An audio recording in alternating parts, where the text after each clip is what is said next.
All right, so today we're taking a look at the NYSSMA scale requirements for violin if you're doing a level 5 or 6.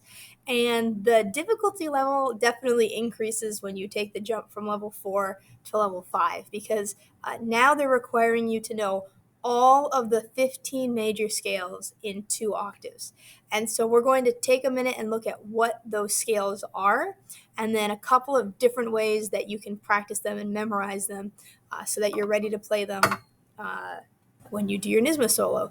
Now, it is important for you to know that you will not have to go in and play all 15. They will pick 3 of them, but obviously you want to know all of them because you don't know which they're going to pick. So don't just learn the easy ones or don't just learn the hard ones. Be ready with all 15, and then hopefully they'll pick ones that you are comfortable with.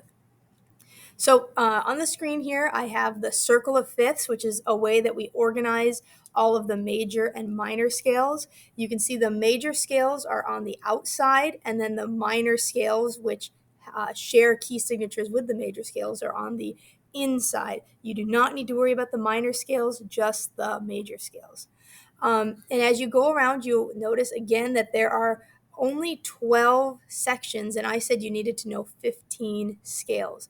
That's because there are 3 scales that come in pairs. So it's actually 6 scales that are in pairs that we call enharmonic. And they actually are missing one on this circle of fifths. So this should say B/C flat.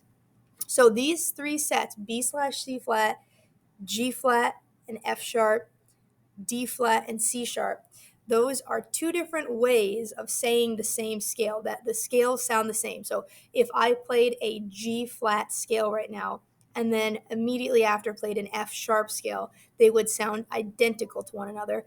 They're only named different because they have different note names, and musically, if you're writing something in the key of G flat, you're going to spell out the notes different than if you were playing something or writing something in the key of F sharp.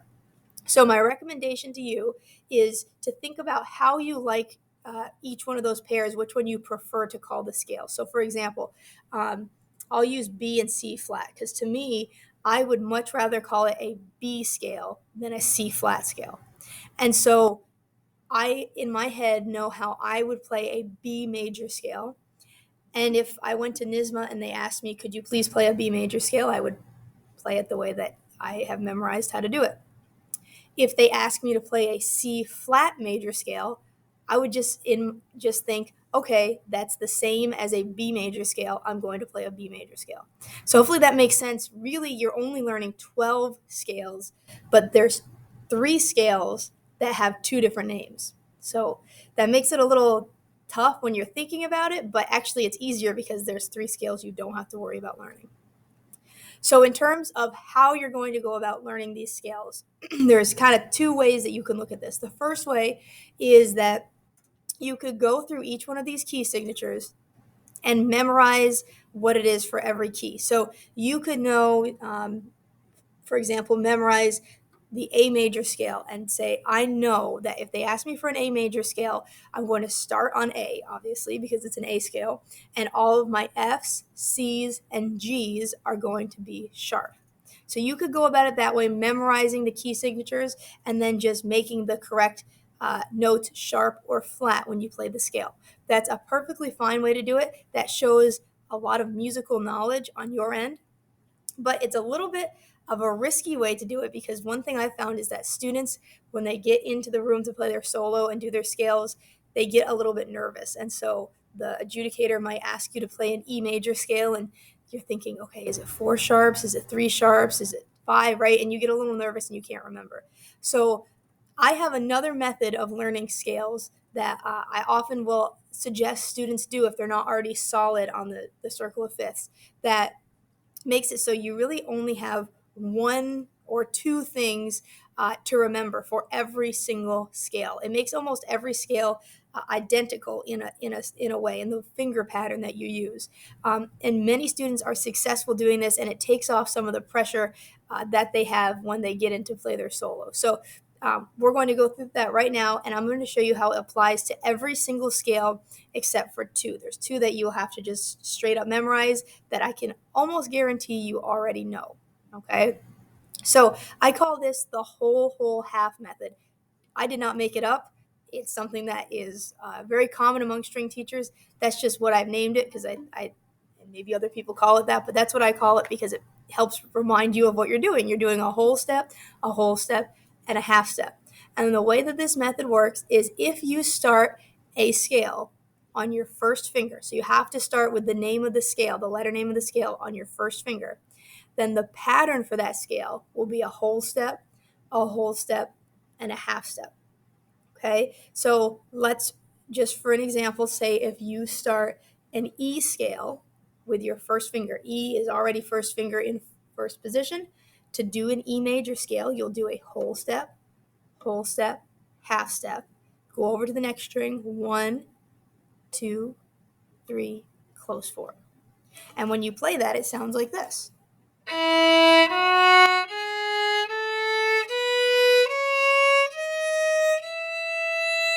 At this point, if you're doing a level 5 or 6, you should know what a major scale sounds like. When you play that, and when you just heard me play that, you should say, oh, that's a major scale. We know that that's the correct pattern. If you start with your first finger on the name of the note that the key is, so on the tonic, the first note of the scale, you just do whole, half twice. Now, you do have to do all of your scales in 2 octaves, so you need to figure out then how to get your first finger on the tonic note, the first note of the scale, for the second octave. So for the key of E, and I know I'm going out of order, but this was just an example. For the key of E major, I would start with my first finger in first position like I did before and do my whole, half. And then I'd go to the A string and do whole. And now this next note where my pinky would go is the second octave. That's the next E. So I would shift up to fourth position. And now my first finger is on another E, so I can do whole, half, pop over to the E string and do whole, half. So basically, in order to play any scale in 2 octaves, you have to start with your first finger on the first note of the scale, do whole, half, go to the next string and go whole, and then instead of doing the half, you're going to shift. It could be up, it could be down, it depends on the scale, to put your first finger again on the first note of the scale and do whole, half again, and then you're done. That's the whole scale. Okay, so I'm going to go through each of these. I won't play them all, but just to give you an idea of how to do these. So starting with the key of C major. And by the way, if you would like to mix both of those methods, so just straight up memorization and then the whole half method, that's okay. C major is one that you might already know how to play almost exclusively in first position, which is actually a little bit easier than what I'm about to show you. But if you want to keep things consistent and remember the whole half method for everything, then I'm going to show you how to do that right now. So we want to start with our first finger on C. That means we're going to go to third position on the G string. Now my first finger's on C, so I can go whole, half. I'm going to go to the next string and do whole.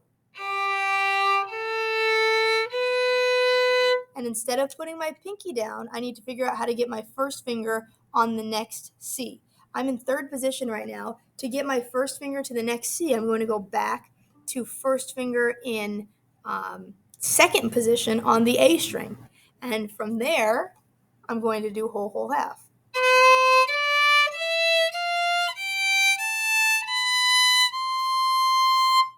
Okay, so you're going from third to second. Hopefully that makes sense. The next two, G major and D major, are the two where this rule does not apply because those are both open string scales where you have to start on your open string. And so if you're not starting on your first finger, it doesn't apply to whole, half. I am pretty sure that if you're doing a level 5, then probably when you did a level 4, those were your two octave scales. You probably already know how to do them. But just as a refresher, you start on your open string. I'm going to do G, and then D is identical for violin, just starting on the D string. But G, you'd start on open G, and then go to third position. And here actually is the whole half pattern again, where in third position you go whole half and whole half again. Okay, so the G and D scales are two of the more common 2-octave scales, probably the first two octave scales that you learn. Hopefully those are a review, not something new that you're learning. Then the A major scale, again, this is one that you might already know. You can do this exclusively in first position by memorizing the key signature. But if you'd like to do it with the whole half method, you're going to start with your first finger on A on the G string, okay? That's whole half. Over to the next string, whole. Then to get my first finger on A, I'm going to go to fourth position. And whole half again twice. So the biggest challenge with all of these is figuring out how do I get that first finger on the first note of the scale, especially in the middle for the second octave, because you're already in the middle of playing and you have to figure out where to shift to get that first finger in the right spot. I already showed you the E major scale, so we will skip that. Go to B or C flat. Again, I prefer to think of this as a B major scale. So I'm going to start in second position. B would normally be a high 2 on the G string. You're going to put your first finger there. That gets you to second position. There's my whole half, then whole. Oops, let's see.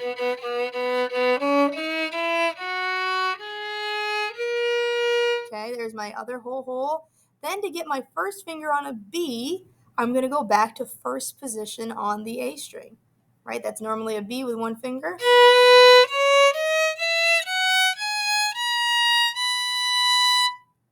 Okay, so that was just whole half twice. That one's a little tough. Some of these scales, like for example, the ones that are in second position, are really hard to keep in tune without modulating or shifting up to a neighboring key, because we prefer as violinists generally to be in first or third position. So when we're kind of in the middle in second position, we tend to shift up a little bit unintentionally. All right, we're halfway through here. G flat or F sharp. I prefer to think of it as an F sharp scale, but again, it's up to you. Either way, it's going to be the same fingering. Okay. This is probably the hardest scale for violin because it's the highest one. You're going to start with two fingers on the. I'm sorry, you're not going to start with two fingers. F sharp is two fingers on the D string. Hopefully you caught that, because the rule is you have to start on one finger, right? So two fingers on the D string is F sharp. You're going to put your first finger there. So, and by the way, you are allowed to build up at NYSSMA. Make sure that you're starting in the right spot. So if you need to do what I just did, that is okay. Just to make sure you really start on an F sharp. So we're going whole half. Whole. Now this one's tricky because you might be thinking, well, F sharp is one finger on the E string, so I'm going to go back to first position like I did with the B scale. This is different because if you went back to first position, you would run out of fingers before you did the whole second octave. So instead of going back to first, you're actually going to go up to where your pinky would go. That is fifth position. So it'll be up to fifth. Bringing your thumb up with you. You're pretty high up at this point. And then it's just whole half from there.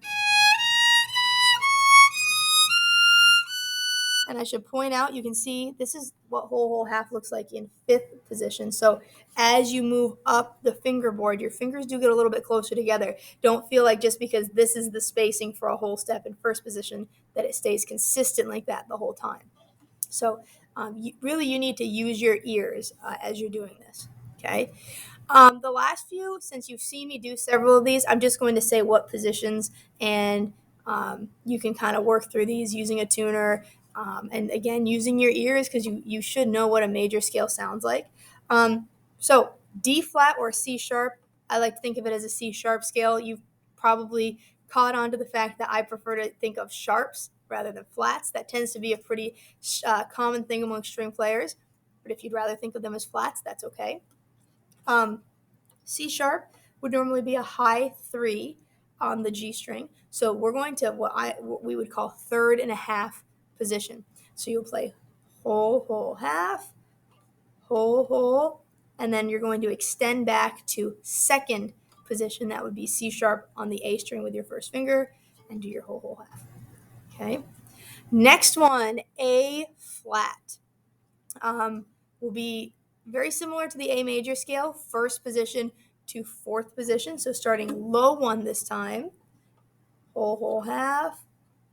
On the D string, 1, 2, 3.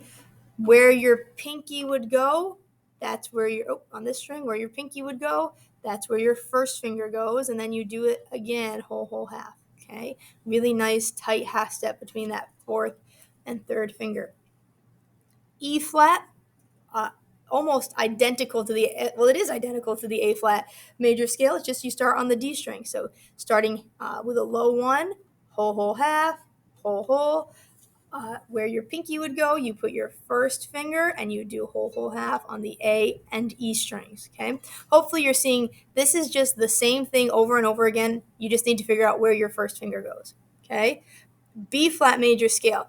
I said this a little bit earlier, but I just want to remind you, if you know how to play a B flat major scale, because this is when you can do all in first position, then go ahead and do it like that. If you already have it memorized, there's no need to even worry about the whole half. But if you do not have a B flat scale memorized, then first finger goes where the B flat would normally be. It's normally a low 2, so first finger goes there.